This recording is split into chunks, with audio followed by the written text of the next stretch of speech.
que usa la base de datos de salud administrativa basada en la población de la provincia de Columbia Británica de Canadá.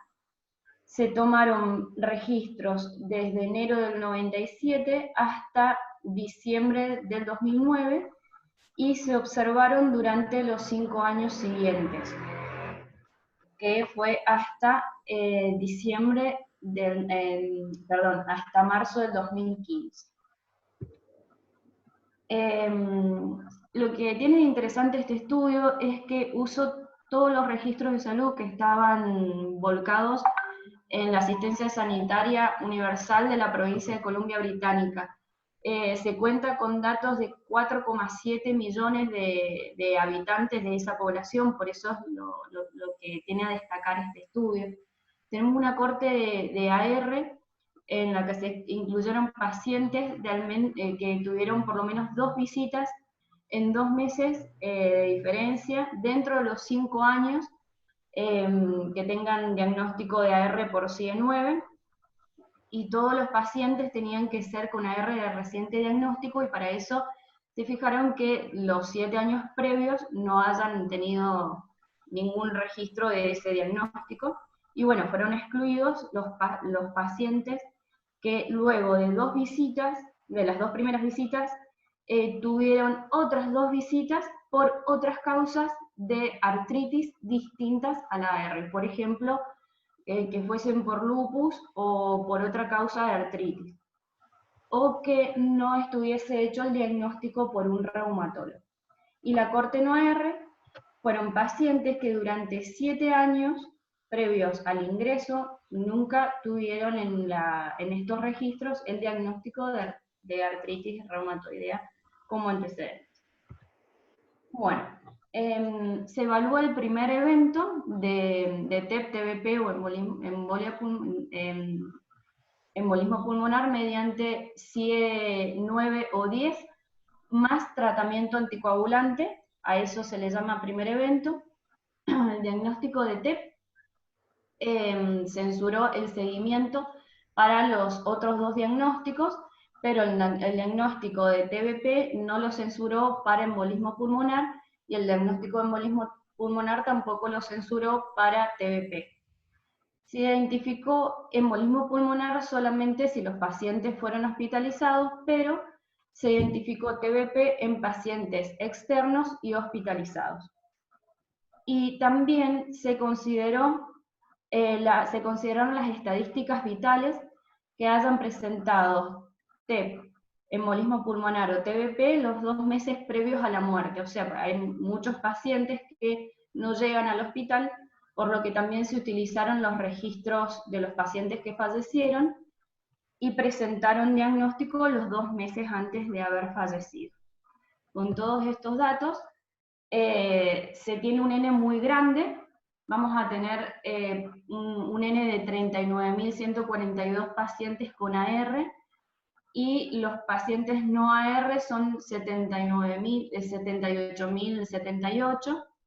Y acá vamos a ver la tabla 1 con las características demográficas. Se trata de randomizar, está bastante bien randomizado, con prácticamente 59% para los 2 grupos. El 65% eran mujeres. Lo que tenemos a destacar es que el número de visitas es mayor en los pacientes con AR, hay mayor cantidad de hipertensión, un 25% en comparación de un 15%, hay más fracturas en los pacientes con AR, más uso de glucocorticoides, terapia de reemplazo hormonal y más utilización de AINES, a destacar en la tabla 1 de las características demográficas. Después tenemos la figura 1, donde vamos a ver la incidencia acumulada. En la figura 1 vamos a ver la incidencia acumulada, y se está observando que en los 3 eventos tenemos una mayor incidencia acumulada en los pacientes de AR de los 3 eventos. Esto se refleja en esta tabla, que vamos a ver que de los pacientes que tuvieron AR, se presentó TBP en 1.432 pacientes, con una incidencia acumulada de un caso cada 1000 pacientes por año de 3,79 versus 2,70 para los pacientes que no tuvieron AR, y vamos a tener una razón de riesgo de 1,28, o sea, un 28% más para los pacientes que tienen AR. Lo mismo pasa para la embolia pulmonar, con 1,43 de incidencia acumulada, y para 1,03 de los pacientes que no tienen AR, con un 25% más con un hazard ratio. Y para TBP, de 1000 pacientes versus 1484, con una incidencia acumulada de 2,82 versus 1,84, o sea, un 30% más para los pacientes que tienen AR. En relación al impacto en el tiempo que tienen estos tres eventos, vemos que la razón de riesgo fue mayor para el primer año. El primer año para los tres eventos fue mucho mayor, y después fue disminuyendo hasta casi llegar al valor de un paciente que no tiene artritis reumatoidea. Esta es la tabla de sensibilidad que se usa para ajustar los factores de confusión, porque detectaron que hay muchos factores como la obesidad que no estaban medidos en los registros al ser un registro retrospectivo.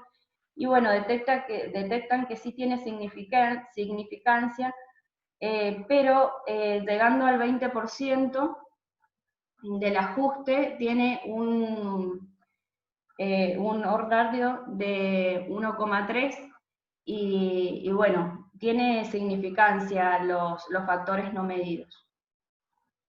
En conclusión, ya está bastante estudiado estos cuadros, ya se sabe que hay una mayor prevalencia de eventos trombóticos en todas las enfermedades inflamatorias, pero lo que tiene interesante este estudio es que tiene un N bastante grande. Bueno, ya sabemos que la R se asocia con un mayor riesgo de eventos de trombóticos en comparación con la población general. Esta asociación es independiente con los factores de riesgo tradicionales, se logra destacar que es independiente, y el riesgo de embolia pulmonar es mayor durante el primer año después del diagnóstico de AR, disminuyendo progresivamente.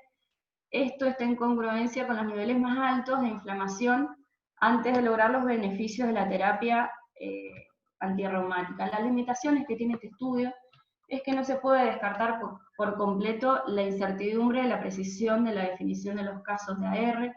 Los datos de la prueba de laboratorio no estaban disponibles en los registros, y ciertos factores de confusión tampoco estaban disponibles, por eso se hicieron estas últimas tablas, como por ejemplo el índice de masa corporal y algunos otros. Sin embargo, los resultados fueron estadísticamente significativos a pesar de esto.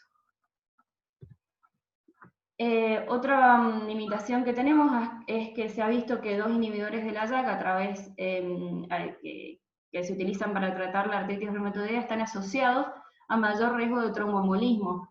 Hay ensayos con baricitinib que han demostrado mayor riesgo de tromboembolismo, y la vigilancia posterior a la comercialización de tofacitinib también demuestra que hay mayor riesgo de trombosis pulmonar. Y lo que también destacamos de este estudio es que no especifica los tratamientos que tienen los pacientes. No sabemos cuántos de estos pacientes tienen este tipo de tratamiento, por lo que es otra limitación. Las fortalezas, como recién dije, es el gran número de datos que tiene este estudio, que resulta fácil que sea generalizable al resto de la población. El gran tamaño de muestra tiene el suficiente poder estadístico para estudiar la asociación entre la artritis reumatoidea y el embolismo pulmonar, y es el primer estudio que evalúa el impacto del tiempo sobre el riesgo del embolismo. Y la definición de caso es muy estricta y permite capturar los verdaderos eventos trombóticos. En conclusión, este estudio es el estudio de población más grande hasta la fecha para que ha demostrado que los pacientes con AR de reciente comienzo tienen mayor riesgo de estos tres eventos después del diagnóstico, en comparación con la población general. El riesgo es independiente a los factores de riesgo tradicionales y es mayor en el primer año, y controlando la inflamación es probable que se pueda controlar también los eventos trombóticos. Eso sería el trabajo presentado el día de hoy.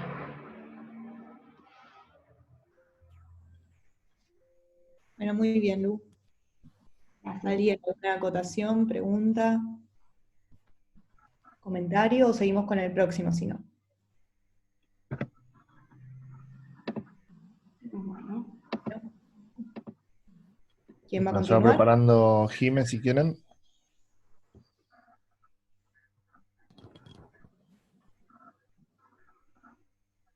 Jime, ¿estás por ahí? Hola, ¿ahora me escuchan? Ahí está. Ahí ya estoy compartiendo, dame un segundo.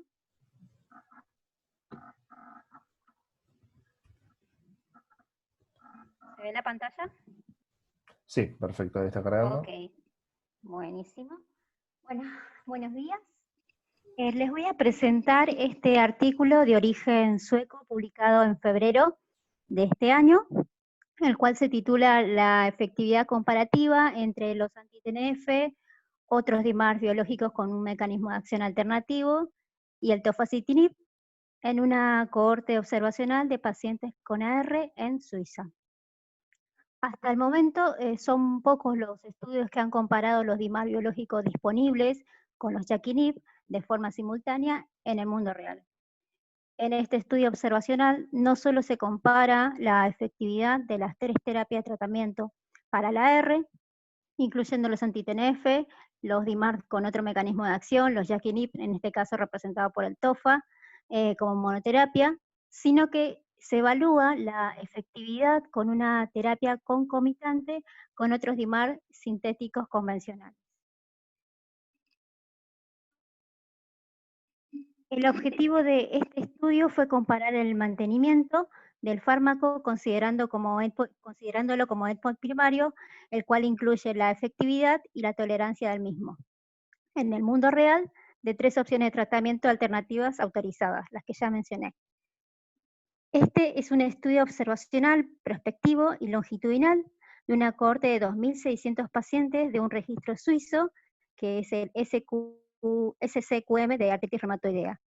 Se incluyeron 4.023 cursos de tratamientos, dividiéndolos en tres grupos. El primero es el grupo anti-TNF, el cual estaba compuesto por ADA, GOLI, CERTO, ETA, Inflixi e incluso los biosimilares disponibles. El segundo grupo de tratamiento son los DMARDs con otros mecanismos de acción, donde tenemos al abatacept, al sarilumab y al tocilizumab. Y el último grupo, el tercero, son los JAK-inhib, que están representados solamente por el TOFA, el cual fue autorizado en el 2013 en Suiza. Se excluyó al rituximab debido a la dificultad de definir la interrupción de tratamiento. Además, para restringir el sesgo se utilizó un periodo de tiempo donde los tres grupos de DMARDs estaban disponibles, que fue del 2013 al 2019. Se planteó como también endpoints secundarios analizar la modificación del efecto de los DMARD sintéticos concomitantes para explorar si la efectividad relativa de los anti-TNF, los otros DMARD con diferentes mecanismos de acción y el TOFA se veían alterados por estos DMARD concomitantes. Esta terapia combinada, que se la tituló combo, podía ser con metrotexato, leflu, sulfa, asa e incluso hidroxicloroquina. Y también se eligió como un endpoint secundario evaluar la tasa de pacientes que lograban la baja actividad de la enfermedad al año del tratamiento. Esta tabla representa las características de los tres cursos de tratamiento al inicio. En la primera columna tenemos al grupo anti-TNF con un N de cursos de tratamiento de 1847. En la segunda, los otros DIMARS con 1.338 y en la última el grupo TOFA con 793. Algunas de las características fueron similares en los tres grupos, la mayoría eran mujeres, con una promedio de 54 a 59 años, del 69 al 72% tenía cero positividad, y con un mínimo de 9 años de evolución de la enfermedad. Como vemos acá, se describió tanto el DAS28 como el SIDA-I, pero se eligió este último como un marcador de baja actividad de la enfermedad para evitar un sesgo a la hora de la evaluación, a favor de las drogas que tengan mayor impacto en los reactantes de fase aguda, como el eritro-PCR, los cuales sí influyen en la medición del DAS28. Otro predictor importante para la efectividad del tratamiento es ver la línea de terapia. Como vemos acá abajo, se discriminó si los pacientes eran vírgenes de tratamiento o si ya habían recibido 1, 2, 3 o más tratamientos con DIMARS biológicos. Como así también si recibieron combinación con otros DIMARS sintéticos convencionales. De esta manera, pudiendo identificar si el paciente tenía un difícil manejo de la enfermedad. Estas son las curvas de mantenimiento del tratamiento, ajustadas a los 4.023 cursos de tratamientos que fueron evaluados, con 2.103 eventos de interrupción. En la curva A se representa la interrupción general de las diferentes drogas a lo largo de los 3 años de seguimiento. En las ordenadas tenemos la probabilidad de permanecer en el tratamiento con un valor de 1 al inicio, que se va diluyendo a lo largo del tiempo, donde vemos la mediana del tratamiento fue diferente para las 3 drogas. Fue de 17 meses para los anti-TNF, 19 para los DIMARS con otro mecanismo de acción, y 25 meses para el grupo TOFA, por lo que se encontró mayor riesgo de interrupción del tratamiento para el grupo de anti-TNF, comparado con el TOFA, y sin diferencias significativas entre el grupo de otro mecanismo de acción y el TOFA. Estas interrupciones de tratamiento se las dividió según la inefectividad e intolerancia, que son las otras dos curvas. La curva B habla de la discontinuidad de la droga por inefectividad. Vemos que el grupo anti-TNF tiene una mediana más pronunciada y más temprana que el TOFA y los otros DIMARS, por lo que podría significar que son menos eficaces que el resto, al inicio del seguimiento, por lo menos. En la curva C habla de la discontinuación de la droga por intolerancia y vemos que pasa lo contrario, mostrando que el TOFA tiene una mediana más temprana y pronunciada que los anti-TNF, pudiendo significar que el TOFA es menos tolerable que los anti-TNF. Esta otra curva representa el mantenimiento general de la droga con o sin terapia concomitante, o sea, con algún DIMAR sintético convencional. Vemos que las líneas sólidas son las terapias combinadas y las líneas punteadas son las monoterapias. Observamos que la monoterapia para los anti-TNF tiene un menor mantenimiento de la droga comparada con la terapia combinada con otro DIMAR sintético. No ocurre lo mismo por ejemplo, con el TOFA y con los otros DIMARS, donde tanto la monoterapia combinada no muestra diferencia con respecto a la monoterapia combinada no muestra diferencia con respecto a la combinada, requiriendo que los anti-TNF sí o sí deben acompañarse de algún DIMAR sintético para equiparar el mantenimiento de la droga con los otros dos grupos de tratamiento. Otra de las cosas que se había planteado eran los endpoints secundarios. Bueno, se logró la baja actividad de la enfermedad mediante un SIDA-I con una puntuación menor a 10 en el 40% de los que habían aplicado para anti-TNF, solamente el 46% en los que tenían otro mecanismo de acción y 40% de los que estaban en el plan de tratamiento con TOFA. La probabilidad de alcanzar la baja actividad de la enfermedad a los 12 meses no fue significativamente diferente entre las 3 terapias de tratamiento. por lo que no se encontró una evidencia de modificación también del efecto por el uso concomitante de los dimers sintéticos para alcanzar también esta baja actividad de la enfermedad. Para tener en cuenta los valores de covariables basales faltantes, se utilizó la imputación múltiple, dado que el 62% de los pacientes tenían uno o más covariables faltantes. Y para verificar la solidez de los resultados, se realizaron los mismos análisis, o sea, con casos completos, comparándolos post la imputación múltiple. En estos paneles se comparan el tratamiento completo versus después de la imputación múltiple mediante el hazard ratio. Vemos que los anti-TNF versus TOFA, acá en el primer cuadrito, en el A, tienen un hazard ratio mayor a 1, un valor de 1.47, una diferencia significativa a favor del TOFA en el panel del caso completo, y que en el del panel de imputación múltiple el hazard ratio es de 1.29, con una P menor a 0.05, o sea, un valor significativo, una diferencia significativa. Se analizó lo mismo en la monoterapia con la terapia combinada, corroborando bien una diferencia también significativa en la terapia combinada.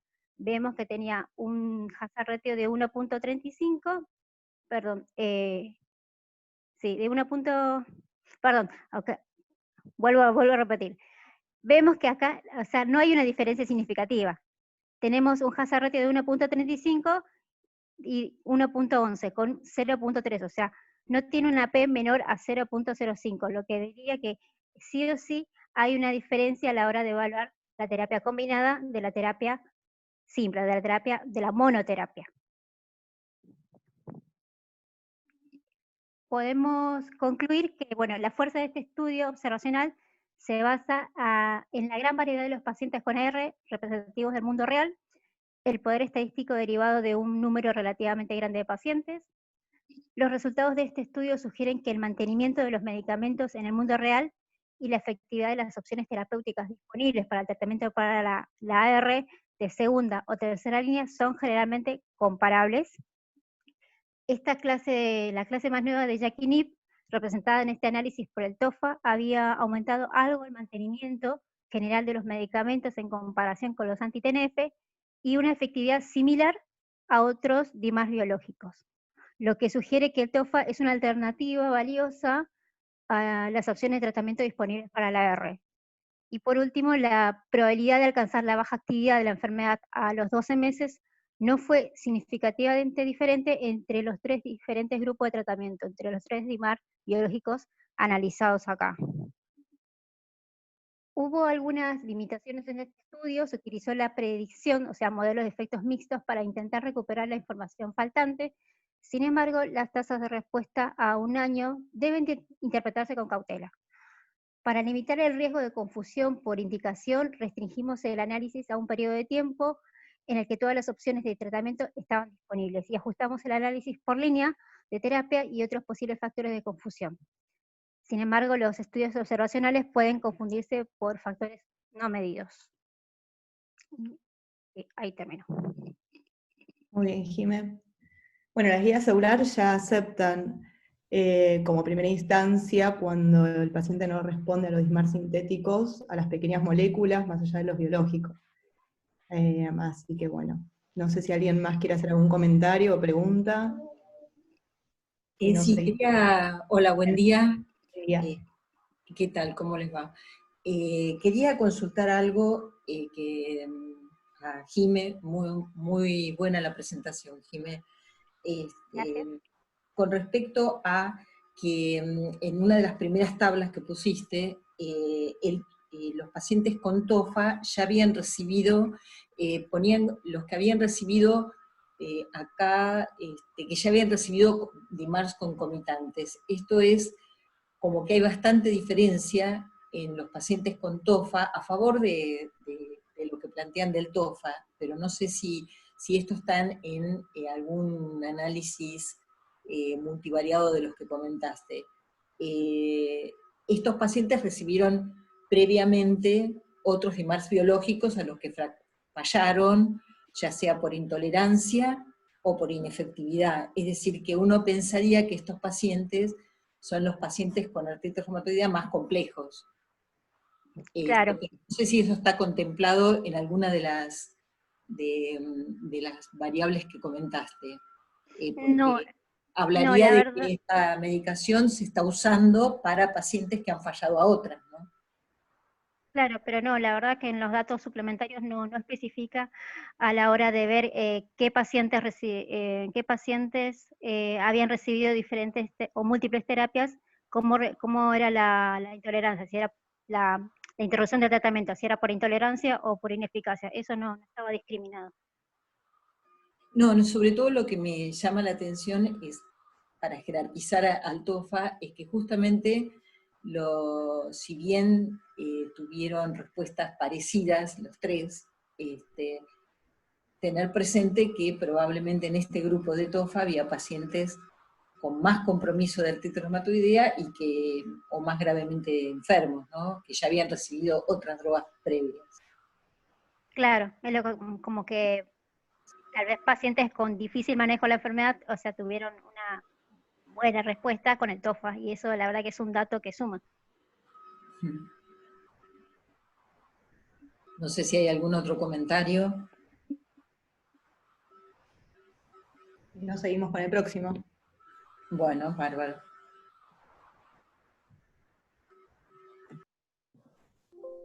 ¿Se me escucha? Sí, Sí. bajito. No tengo auriculares para... Ahí se tildó. ¿No? Ahí te perdimos. Perdimos a Eve.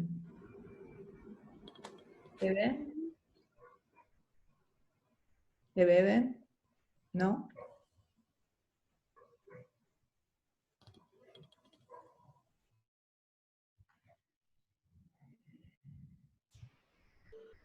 Ahí. Hola, Eve. Perdón, dice conexión inestable, la verdad que... Ahora sí, te habíamos perdido. Ya está. Sí, perfecto. Tengo una conexión inestable acá, por eso se corta un poquito, perdón. Bueno, yo voy a presentar este artículo que se publicó el año pasado en el Rheumatology, y lo que intenta estudiar es el tratamiento con hidroxicloroquina como inmunomodulador de la activación del sistema de genes que son mediados por interferón en los pacientes con Sjögren primario, que eran parte de una corte de pacientes del estudio Joker que se publicó en el 2004. A modo solamente de introducirnos en por qué vamos a estudiar el interferón, la hidroxicloroquina bloquea, entre otros, la activación del TLR, que es un receptor de la vía de inflamación, y evita así la producción de TNF, y de esta manera se evita la activación de los genes estimulados por interferón a través de esta ruta. Basándose en este mecanismo de acción de la hidroxicloroquina, los investigadores se plantearon hacer un estudio con el objetivo de investigar el efecto del tratamiento de la hidroxicloroquina en los niveles de expresión de estos genes que son estimulados por el interferón en los pacientes con Sjögren primarios del estudio Joker. Y como segundo objetivo, trataron de documentar si encontraban parámetros objetivos o subjetivos de actividad de la enfermedad que estén asociados a la presencia del interferón.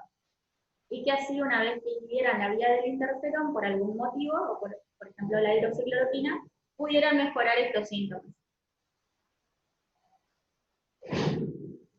Solamente para que tengamos en cuenta, el estudio Joker se publicó en el 2004, fue un estudio randomizado, controlado, versus placebo, que intentó documentar la eficacia de la hidroxicloroquina como tratamiento del Sjögren primario, utilizando scores de actividad, en este caso el ESDA y el ESPRI, y sus resultados fueron de que no encontró resultados estadísticamente significativos para mejoría de estos.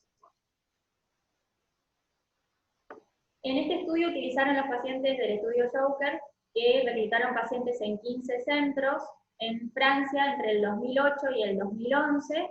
Los criterios de inclusión fue que tuvieran criterios para Sjögren primario según los criterios americanos y europeos, que fueran mayores de 18 años, que no tuvieran contraindicaciones para hidroxicloroquina y que estuvieran bajo tratamiento estable, o sea, sin nuevas modificaciones de tratamiento, para AINES, corticoides, pilocarpina o ciclosporina tópica en los últimos 4 meses previos al inicio del estudio. Los criterios de exclusión fueron que tuvieran tratamiento con hidroxicloroquina, ciclofosfamida o rituximab en dosis altas o que lo tuvieran en los últimos 6 meses previos, que tuvieran tratamiento inmunosupresor en el mes previo al estudio, alguna droga oncológica o algún otro tipo de droga, o que tuvieran alguna manifestación sistémica grave o fallo de órgano, en este caso renal o hepático severo. En total pudieron incluir 77 pacientes, 37 fueron al grupo de hidroxicloroquina y 40 fueron al grupo placebo. El seguimiento fue por 48 semanas, que se dividió en 2 puntos de corte. El primero a las 24 semanas, donde estaban divididos en estos 2 grupos, hidroxicloroquina y placebo, y a partir de la semana 24 todos recibieron hidroxicloroquina. Ellos hicieron el dosaje de interferón por ELISA y además trataron de, por métodos bastante complejos que están descritos en el estudio, calcular o encontrar cuáles fueron las vías que se encontraban activadas por el interferón, y ahora vamos a ver cuáles son esas vías más adelante. Al medir los ARN que se producían dentro de los sueros de los pacientes, y esto lo hicieron por un método de ARN polimerasa y encontraron así las vías que fueron activadas. Como score de actividad, ellos encontraron, o en realidad usaron el ESDA y el ESPRI para ver actividad del Sjögren. Para calidad de vida utilizaron el cuestionario corto de SF36 y una escala de ansiedad de presión. Utilizaron datos clínicos como el test de Schimmer, celometría y datos de laboratorio para la comparación, y utilizaron análisis estadísticos básicos para la comparación de estos anteriores.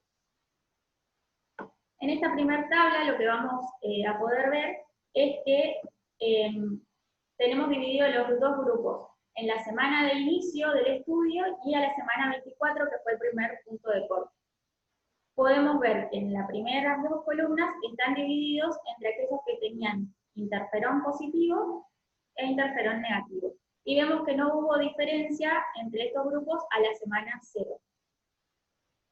Cuando vemos en el grupo hidroxicloroquina entraron el 51% de pacientes y en el grupo placebo 52% de pacientes, por eso decimos que estaban distribuidos de manera similar. Cuando vamos en el seguimiento y vemos cómo evolucionaron esta positividad o la presencia de interferón bajo el tratamiento con hidroxicloroquina, vemos que aquellos que estuvieron tratados y que tenían interferón positivo disminuían de manera significativa el dosaje de esta molécula en sangre periférica. Mientras que los que tenían interferón positivo y no recibieron tratamiento, se mantuvieron igual o inclusive aumentaron el dosaje de esta molécula. En esta tabla, lo que podemos ver es las diferentes vías, estos ARN que ellos estudiaron, para ver cuáles vías eran las que estaban activadas por el interferón. Y así poder identificar diferentes vías de inflamación que son activadas en estos genes. Ellos encontraron todos estos, estudiaron los tipos de interferón, el TRL7, un receptor, el TLR9, el MID88, varios como vemos acá. Encontramos que en el grupo que recibió tratamiento con hidroxicloroquina, el dosaje de interferón se vio disminuido de manera significativa, así como se vieron bloqueadas las vías, por eso vemos una variable negativa, cuando ellos dosaron los ARN que eran producidos por estas vías, como un resultado positivo para los que estaban recibiendo tratamiento con hidroxicloroquina y que tenían interferón positivo. Cuando vamos a lo más práctico clínico que nosotros vemos todos los días, los investigadores concluyen en que no encontraron asociación entre la mejoría o empeoramiento de los scores de actividad y que esto tampoco se relacionó con el tratamiento con hidroxicloroquina o con el placebo. Podemos ver algunas diferencias, que los pacientes que tenían interferón negativo, todos estos pacientes estaban recibiendo tratamiento con hidroxicloroquina. Los pacientes que tenían interferón positivo mejoraron el score de SF36 Los que tenían interferón negativo aparentemente habrían mejorado con la hidroxicloroquina el score de ansiedad. El test de Schimmer se habría mejorado levemente en los pacientes que tienen Schimmer positivo, que tenían interferón negativo, perdón. Lo mismo la cialometría, y vemos que la eritro en los dos grupos de pacientes que estaban recibiendo hidroxicloroquina mejorarían los valores de eritro o disminuirían. Como vemos, los valores a los que disminuyen son, la verdad, bastante menores sin mayor relevancia clínica. Cuando vamos al otro lado de la tabla, lo que encontramos es que la inmunoglobulina G disminuiría en su dosaje en los pacientes que estarían recibiendo tratamiento con hidroxicloroquina, lo mismo que la inmunoglobulina M, y vemos que los neutrófilos y los linfocitos también disminuirían aún más en los pacientes que estuvieran tratados con hidroxicloroquina. Si bien ellos encontraron que estos valores disminuían, no encontraban una asociación clínica o relevancia clínica en estos valores, o en este hallazgo. Pasando a los scores de actividad, lo que podemos ver es que en el ESDAI, en el ESPRI y en sus diferenciales de dolor, fatiga, ninguno de los dos grupos que estuvieron tratados con hidroxicloroquina, que tenían interferón negativo e interferón positivo, tenían diferencias significativas en la mejoría o empeoramiento de ninguno de los scores. A modo de conclusión, estos investigadores dicen que, como vimos en las primeras tablas, los niveles de interferón serían reducidos por la hidroxicloroquina y así también se reducirían la vía de activación de estos genes que son inducidos por el interferón, como vimos en la primera tabla que disminuía la activación del receptor del TRL9, del TRL7, del MI88. También disminuirían la eritro, la inmunoglobulina G, el recuento de neutrófilos y linfocitos en los pacientes que no presentaran interferón. Vieron que el descenso de estos últimos parámetros posiblemente tuvieran que ver con la activación de esta vía, pero ellos encontraron de que esto no tenía relevancia clínica en la mejoría de los parámetros clínicos o en la mejoría de los parámetros de laboratorio con los scores de actividad del paciente. En cuanto a las limitaciones, tenemos que saber que es una corte pequeña de pacientes y que todos los pacientes que se incluyeron tenían SDAI o score de actividad muy bajo, ya que no incluyeron pacientes que tuvieran algún daño de órgano importante. Entonces, mejorar el score de SDAI en pacientes que ya tienen un SDAI bajo iba a ser como un desafío para este estudio. Y ellos concluyen en que la hidroxicloroquina, si bien está difundida para el tratamiento de la fatiga, del dolor y la ansiedad de los pacientes, en este estudio por lo menos no encontraron sustento para la indicación del fármaco. Tiempo. Bueno, muy bien, Eve. Sí, por ahora lo único que está aceptado es la utilización de hidroxi en los pacientes con Sjögren para lo que es tratar las artralgias.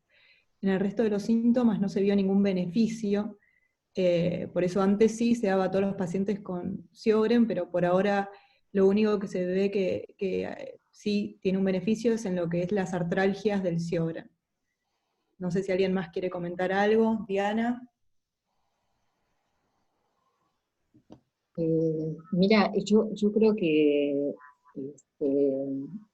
es un estudio, como ellos mismos dicen, bastante limitado. Sabemos que para el Sjögren hay muy poco y no tenemos muchos recursos, y tampoco está muy claro. Me llama la atención que actúe sobre la vía del interferón, que sería como la cintura del interferón que caracteriza al lupus, es decir, la inhibición del toll-like receptor de la célula dendrítica, que hace que no segregue interferón y se corte esta asignatura, con lo cual explicaría que baje la gamma globulina, por ejemplo. Pero los otros outcomes que tienen, que son más los de la evolución clínica, en una de esas a las 24 semanas, a los 24 meses, no semanas, es difícil considerarlo, ¿no? Yo creo que en la práctica la hidroxicloroquina mejora las artralgias y también mejora un poco el estado general y los dolores musculares y el decaimiento. Pero bueno, es un recurso que evidentemente falta un montón para mejorar lo que más le molesta al Sjögren, que es la sequedad, ¿no? Que eso realmente la hidroxicloroquina no aporta, ¿no? Muy interesante, supongo que... ¿Esto de qué fecha es, Eve? De ahora. Mediados de junio del año pasado. Del año pasado. Bueno, creo que va a haber bastante más datos si se empieza a trabajar con esto, porque no hay otras medicaciones. Está actualmente en estudio, creo que se iba a publicar dentro de poco, por lo que escuché en una charla de Sjögren hace poco, que iba a salir un estudio comparativo entre hidroxicloroquina y leflunomida, que de hecho nos dejó el link la doctora, pero todavía no está publicado, solamente había un abstract. Y también con belimumab, que es otro intento de ver si el belimumab puede ser de utilidad, ¿no? Y todos apuntan un poco a lo mismo, que es a bloquear el toll-like receptor y a disminuir la asignatura del interferón. En el lupus el 50% son interferón positivos, y acá pareciera que tomaron un grupo en donde más o menos también están esos porcentajes. Bueno, no sé si alguien más quiere hacer algún comentario. Este era el último. Nati, ¿puedo hacer una pregunta? Sí, claro, Juan, sí. Buen día a todos. Antes que nada, Diana, la verdad que un placer estar en Comodoro con este frío y la lluvia, con calentitos, escuchando ciencia. La verdad que muy contento de estar con ustedes. Así que me quedé, Nati, en tu comentario, ¿sí? Al margen de lo lindo del artículo, de que ante un paciente con Sjögren primario, y como todos sabemos, el compromiso articular mejora con el uso de la hidroxicloroquina. Pero si yo tengo un paciente, mi pregunta es esta: si yo tengo un paciente que cumple criterios de clasificación para síndrome de Sjögren primario, pero con un FANA, un título significativo, alto, a pesar de no tener artralgias, ¿lo dejás sin hidroxicloroquina? Mira, si es un Sjögren que no tiene ninguna otra superposición, las guías no dicen que habría que dejar la hidroxicloroquina. Las guías anteriores sí dicen que a todos Sjögren hay que dejar la hidroxicloroquina. Ahora, si es un paciente masculino con FAN positivo, yo no me arriesgaría y ahí le pondría hidroxicloroquina.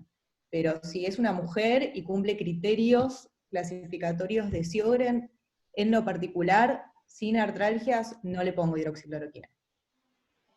Perfecto, dale, gracias. Y me gustaría comentar... No sé si Diana sí. Yo, bueno, soy muy fanática de la hidroxicloroquina, pero incluso la defiendo porque... Hola, hola. Que no sé si me escuchan.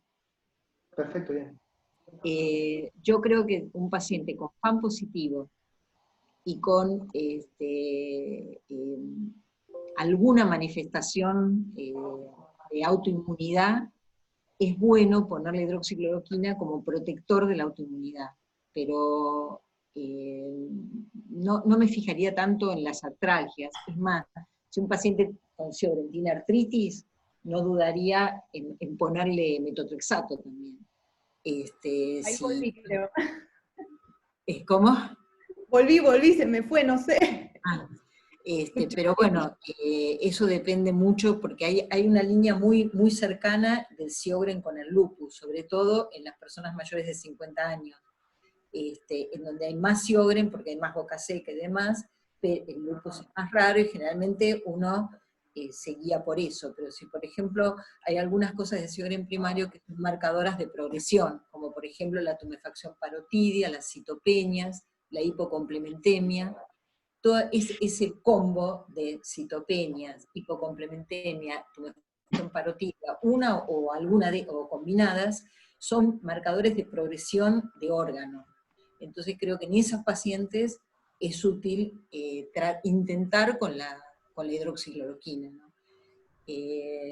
Bueno, uno puede ir probando, pero más como inmunomodulador, es decir, para disminuir la presentación de antígeno, desde ese punto de vista, una de esas no esperando ni que le mejore las secreciones, ni que actúe más allá de lo que uno espera que module, ¿no? No sé el resto cómo lo maneja Delga. No sé si escuchó lo mío, porque se me fue el... Sí, sí, Sí, se escuchó, se te cortó después. Sí, perfecto, porque se después cortó. desaparecí. No sé si alguien más quiere comentar algo. No, muy bueno el trabajo y muy buena la presentación. Bueno, entonces nos veremos el viernes que viene, mismo horario, mismo canal. Para más aventuras. Buen fin de semana a todos. Gracias. Cuídense y nos Chau, vemos hasta en luego. Chau, chau, hasta luego.